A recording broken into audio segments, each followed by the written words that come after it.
My parents took me to court to give the house I spent 13 years earning to my sister, but what the judge heard from my recording changed everything. Subscribe so you don't miss what's next. Growing up, Olivia was the golden child, while I was the afterthought. I shoveled snow to buy my first jacket while she got oil painting lessons. On the night of my scholarship banquet, I saved front row seats only for them to skip it for her spring recital. I stayed until they folded chairs around me. That night, I realized I wasn't unloved, I was expected to earn love. While hers was assumed, every birthday, Olivia got elaborate parties, balloons, cakes, pony rides. Mine, one year, they forgot until dinner. Dad handed me $20 with a shrug. Go buy yourself something. I remember walking to the store alone in rain. Clutching soggy bills, I bought a cane. That night, I wrote "Never owe anyone" on a sticky note. I was 10, I still have that note, taped behind my monitor. It became my promise to myself.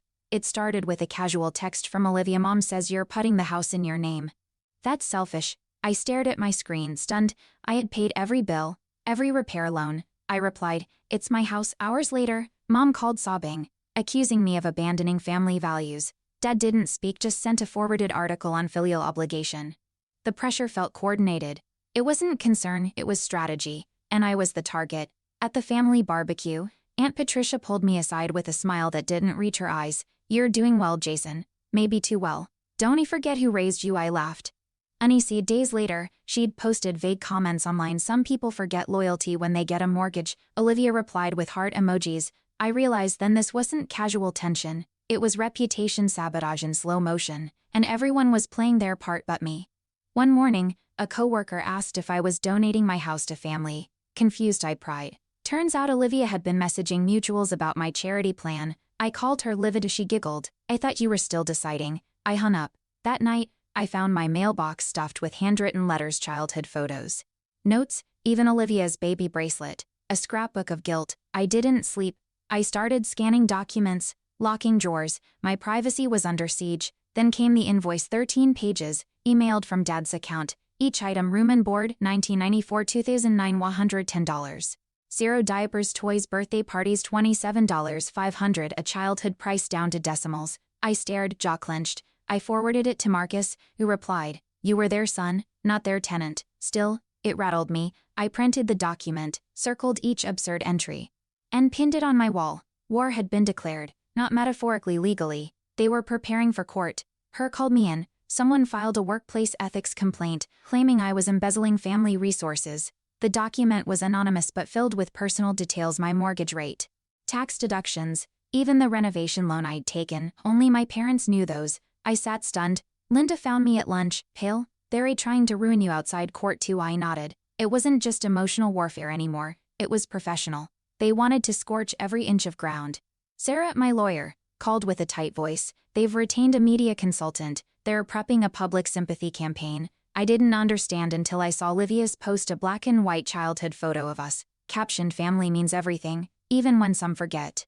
Thousands of likes, comments like, so sad, hope your brother comes around. I felt bile rise. Linda whispered, this is narrative warfare. I opened a burner account and started screen capturing everything. We needed receipts. Olivia showed up uninvited one evening, weeping, please just give me the house, Jason. I'll die without a safe place to create. I stood frozen, Linda behind me. Then Olivia added, you owe me. I gave up Paris when Dad had cancer. He never had cancer. My jaw locked. I stepped aside, leave. Her face shifted to icy rage. Fine, you've chosen exile. That night, I installed extra cameras. This wasn't guilt, it was psychological theater. A cousin messaged me, hey, I heard you're abandoning Grandma's legacy. I hadn't spoken to him in years. I asked what he meant. He linked me to a Reddit thread. My greedy brother stole the family home my sister was promised. Olivia had gone viral. Photos, manipulated timelines, false quotes crafted for maximum outrage. The comments were brutal. I couldn't sleep. Marcus suggested logging off. I didn't. I saved everything. If they wanted public, I'd document. At Grandpa's funeral, Mom cornered me beside the casket. He wanted you to share, she hissed. He told me himself.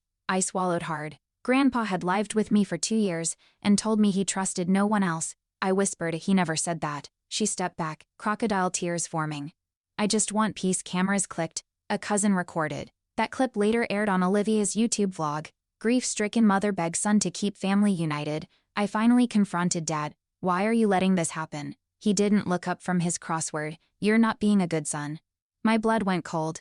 So this is about obedience. He folded the paper. This family gave you everything. I walked out shaking. Outside, Sarah waited with a new folder, screenshots of Patricia wiring money to Olivia. Fraud is on the table, she said. I nodded.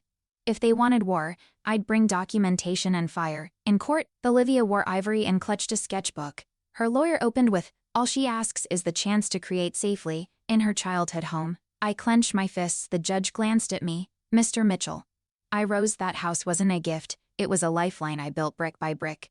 Olivia's eyes welled up. He promised me, I replied. No, you demanded it. The courtroom chilled. It was my voice now, steady, unsparing, done pleading. Sarah stood next, methodical. She projected bank records, highlighted money trails from Aunt Patricia's account to Olivia. These were not gifts, they were strategic fundings. Gasps rose. Olivia's lawyer objected. Relevance. Judge Simmons waved it off. I'll decide that. Then Sarah played a voicemail.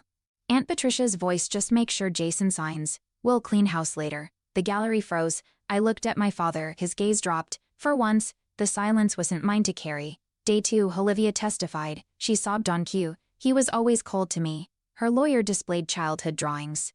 This house was our bond, I whispered to Sarah. Play the tape.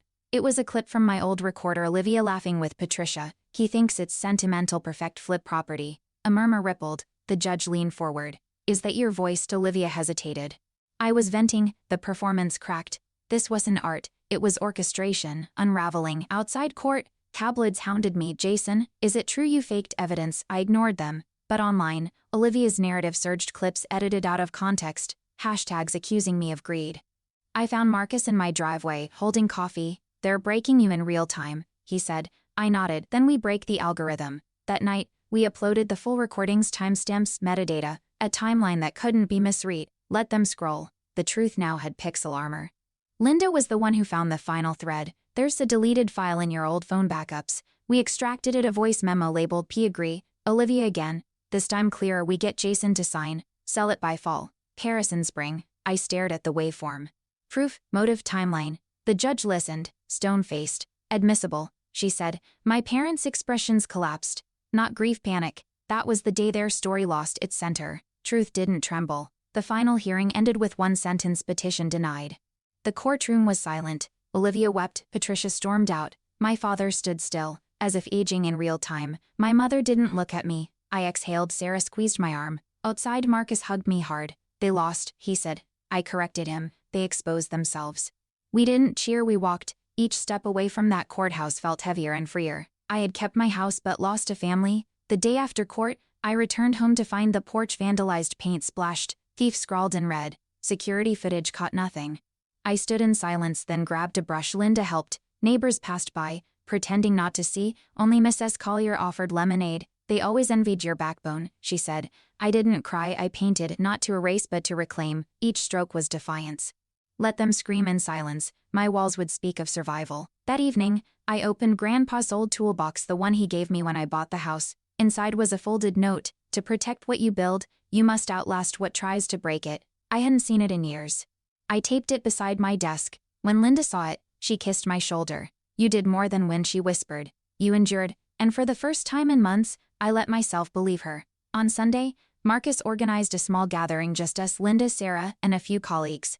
No speeches, no toasts, just music and ribs. Midway, someone brought out a cake shaped like a courthouse. I laughed until I cried. You've got your house, Marcus said, clinking bottles. Now build your life. I looked around. No parents, no past demands, just presence.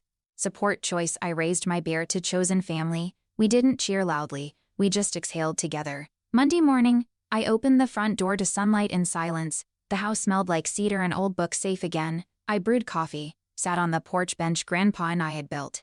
Birds sang. The air held no demands, just breath, just being. Linda joined me, barefoot, holding 2 mugs. No headlines today, she smiled. I nodded. Just home. We clinked mugs gently. For once, peace wasn't an absence, it was presence, undisturbed. Mine. A week after court.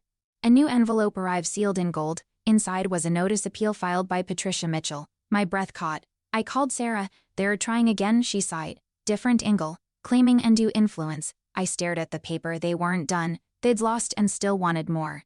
Linda read over my shoulder. Then we hit harder. I reopened the case files. Victory hadn't ended the war. It just exposed how far they'd go to reclaim control. Olivia went live on Instagram, tears streaming.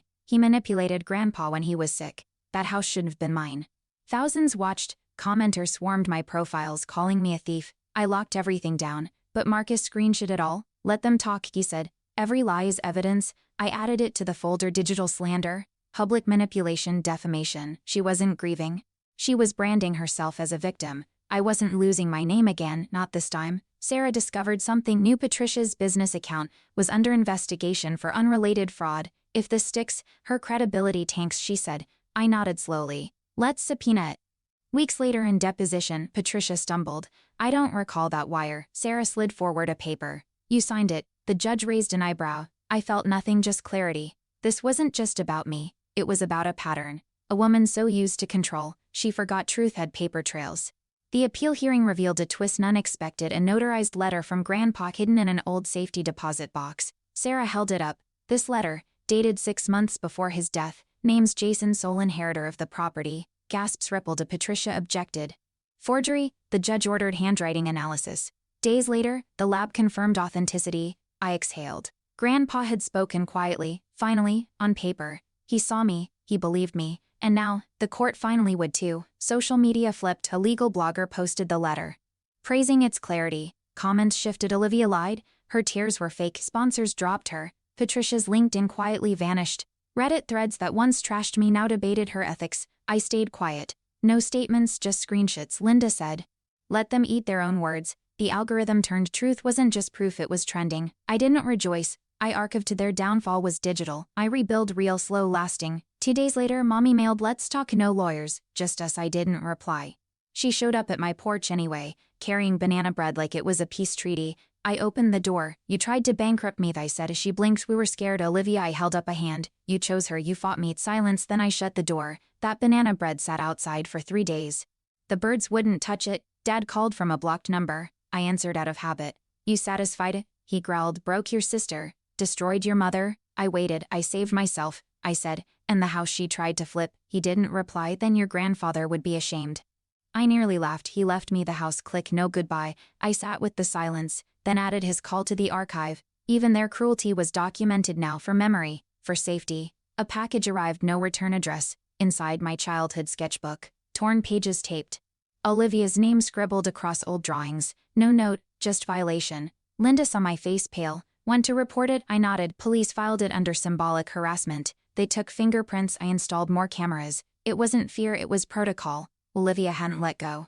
But I wasn't that kid with crayon dreams anymore. My lines were firmer now. My name stayed on the deed. Linda suggested a will, secure it all, prevent future claims. We met with an estate attorney. I signed documents, added a clause: under no circumstance shall the property pass to Rebecca, Thomas, Olivia, or Patricia Mitchell. The lawyer raised an eyebrow. I said, write it in bold. Protecting the house meant more than walls, it meant clarity, legacy, no loopholes, no second chances. That day, I didn't just own a home. I authored its next chapter. A journalist reached out. We're doing a feature on adult family estrangement. Would you speak anonymously? I agreed. The piece ran When Blood Betrays. It included my story, redacted names, altered locations. But the comments hit home. Same happened to me. I'm not alone. For once, strangers didn't judge. They echoed, validated. I wasn't just surviving, I was seen. Linda smiled, reading beside me. You helped someone. Maybe many. Maybe that's how we heal, story by story, truth by truth. Patricia was finally charged with fraud unrelated to our case: tax evasion. False filings. Her mugshot trended. Olivia released a statement: we were manipulated too. The press didn't buy it. Neither did I. Sarah sent me a link. Poetic, huh? I nodded. Paper trails never lie. I didn't dance. I didn't gloat. I updated the family tree document, added asterisks, footnotes, facts. The Mitchell legacy hadn't died. It had mutated. And now, I was the historian. A podcast featured my case: true crime meets legal oddity. They called me the inheritance hacker. At first I cringed, but then Linda said, they don't mock you. They admire the survival. Listeners messaged me, your story saved me. I'm cutting ties too. It hit me then. My pain wasn't isolated, it was communal. And in telling it, I carved space for others. I wasn't just a victim, I was precedent. My trauma, evidence. My boundary, now policy. Linda surprised me one evening. Come to the backyard. There, under string lights, was a tiny plaque on the bench: Mitchell, but redefined. My throat tightened. You did this, she nodded. For us, for what you protected. We sat together. No words, just warmth. A legacy isn't bloodlines, it's choice. Repetition isn't destiny, She broke the silence. You ready to heal? I answered with silence too, but I held her hand tighter. That bench didn't just hold weight, it held truth. Marcus brought over a box labeled unsent. Inside, old letters I'd written to my parents over the years, birthday cards, apology drafts, a note from college. I just want to be enough. I skimmed, heart thudding. Burn them, he asked. I hesitated. Not yet. They were artifacts, proof of effort, misplaced hope. I filed them, not to revisit but to remember. Healing doesn't erase the record, it acknowledges it. And sometimes, the past deserves a shelf, not a flame. A lawyer from another state called. We have a Mitchell Trust file flagged during compliance, turned out. Patricia had tried to funnel funds through a dormant trust using my name. Illegal, sloppy, desperate. I authorized an audit. Weeks later, restitution was ordered, small, symbolic, but validating. Linda whispered, every lie left a fingerprint. I thought of Grandpa's bench. My sticky note promise, the burned porch. Now even courts echoed what I'd fought for: clarity, ownership, truth documented. One final letter arrived, handwritten, no return address. From Olivia. I lost everything, she wrote. Maybe you were right, no apology. Just erosion. I read it twice, then placed it in the fire pit, watched ink curl, paper blacken. Linda asked, closure? I shook my head. Conclusion? There's a difference. Closure suggests healing came from them. But conclusion, that was mine to write. That night. We sat under stars, no threats, no echoes, just sky, silence, and self. Sarah called with final updates, all claims dismissed, files sealed. You're clean. I thanked her. She paused. Jason, most people break under less. I didn't answer. Instead, I opened my notebook, the one from childhood. The sticky notes still held, never owe anyone. I added a new line, but honor those who show up. I placed it back, not hidden, just resting, proof of growth, of rewrite. The past shaped me, but I chose the footnotes. We repainted the living room. Linda picked the color soft brick. As we painted, music played, no shadows, just rhythm, movement, new layers. Marcus dropped by, laughing. You redecorate trauma now. I grinned. I reclaim. On the last wall, I wrote survive beneath the window frame. Covered it with paint. Just us knew that home wasn't just restored. It was rewritten, not perfect, but permanent. That's what healing was, layered, lived in, and not for performance, just for peace. Marcus gifted me a framed quote. You are not who abandoned you, you are who stayed. I hung it in the hallway, across from the mirror.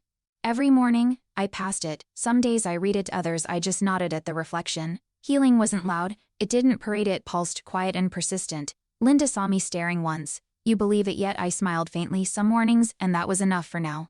Survival doesn't need applause. A former teacher reached out. I saw your name in the news. Proud of you. He'd once called me invisible. Now, I was unavoidable. It didn't bring joy, just stillness. Proof that stories echo, even when whispered. I thanked him. He replied, you deserved better. That landed deeper than expected. Not validation, witness. And sometimes, that's all healing needs, someone to say, I see you now, even if late, even if brief. I screenshotted it, not to share, to remember. I built a shelf in the office, a single reclaimed wood plank on it, Grandpa's watch, my court badge, a photo of the house framed by Dawn. Linda added one item, my first tech conference badge. Proof you built before they tried to take. We stood in silence. That shelf wasn't decor, it was memorial. Not for grief but grit. Every piece earned, scarred, solid. My story wasn't stolen, it was curated. One reminder at a time. One day, I found an old voicemail on my work phone, Olivia's voice, distant. He'll never fight back. He never did. My hand shook. Not from rage but from remembering that once. It was true but not anymore. I saved it. Labeled it obsolete. Not evidence, not anger. Just proof of transformation. The person she spoke of, buried under court records, witness logs and hard-won boundaries. I wasn't him anymore, and she no longer got to narrate me. Linda framed the property title and hung it beside the front door. Tangible closure, she said. Guests noticed. When asked, why display that? I answered, because someone tried to erase it. That title wasn't just legal, it was living proof. That hallway held echoes of courtrooms. Betrayals, declarations, but also survival. Each document, each signature etched defiance, not in ink, but resolve. I didn't hang it to brag, I hung it to breathe, to reclaim space as mine. A local therapist group invited me to speak. Topic: navigating betrayal by family. I hesitated, then agreed. The room was small, the audience quiet. I didn't preach, I recounted. After a woman approached. I thought I was crazy, she said. I nodded. You weren't, she cried. I didn't fix her, just stood beside her. That night I told Linda. Maybe that's what healing is, becoming the person you once needed. She hugged me, quiet enough, understood. That winter, I hosted Friendsgiving, 12 people, none related by blood. Every dish was mismatched, every laugh earned. Linda toasted to homes we fought for. And people who never made us beg to stay. Glasses clinked. I looked around the bench Grandpa built, the porch we repainted, the court plaque in my study. No ghosts, just stories, and family not by birth, but by bond. That meal fed more than stomachs. It nourished something court rulings never could. A publisher contacted me, wanted rights to the story. I declined. Not for pride, for peace. It's not a product, I told them. It's a boundary. They offered more. I said no again. Linda smiled. Ownership means deciding who gets the narrative. We walked that evening past quiet houses. I realized not every truth needs to echo to be real. Some victories don't trend, they root, quiet, unshaken. My story wasn't for headlines. It was for legacy. Marcus moved in next door, bought the old white bungalow, needed quieter neighbors. He joked, but it was more. It was safety, solidarity, proximity. We built a gate between our yards, shared coffee, silence, victories. One afternoon he said, "You ever think about how far you've come?" I nodded. Sometimes, but I'm more focused on where I'm standing. We clinked mugs, not to forget but to remember without bleeding. Healing lives in proximity, sometimes next door. I started volunteering at a youth center, quiet tech lessons for teens. One boy asked, "Ever fight your family?" I paused. "Yeah," I said. "And I'm still standing."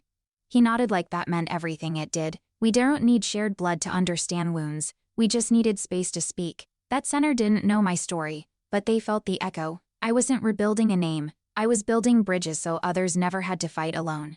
Sarah retired, sent one final note. "You were my favorite case because you didn't just fight, you rebuilt." I framed it beside my law documents. Proof that dignity leaves signatures too. Linda read it, kissed my shoulder. "You're the most stubborn softie I've met."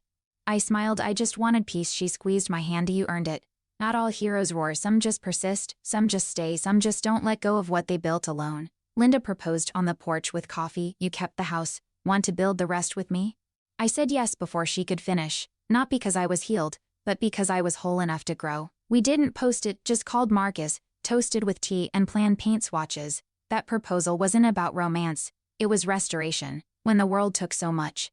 We chose to build slow, sturdy, sacred, one room at a time. Olivia emailed one last time. "I'm in therapy. I want to contact you again." "I'm sorry." I didn't reply, not out of hate, out of boundary. She was healing, good, but not with me. Some roots, once scorched, don't regrow, they replant elsewhere. I whispered it aloud. "I forgive you from here." Then archived the message. No burn, no broadcast, just closure, quiet, unshared, sufficient. Forgiveness isn't a reunion, it's a release, and I had released her finally.